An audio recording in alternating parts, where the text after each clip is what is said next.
నమస్తే. నేటి నా మంచి మాట. తుచ్చు చేరదీయ తెచ్చు తిప్పలు నీకు, పాలు బోసి పెంచు పాము పగిది. గుణము తెలిసి మసలు గురుతుగా జగతిలో, మరువకెప్పుడు నాదు మంచి మాట. ఆ ఆ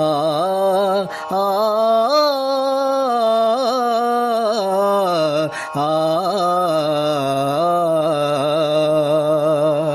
మిత్రులారా, మాయమాటలకు కళ్ళబొల్లి కబుర్లకు మోసపోయి ఒక దుర్మార్గుని చేరదీయడం పాముకు పాలు పోసి పెంచుకోవటం వంటిది.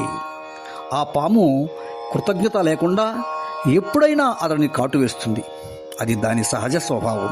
అలాగే దుర్మార్గుడు కూడా కృతజ్ఞత మరచి అదను చూచి నీకు ద్రోహమే చేస్తాడు.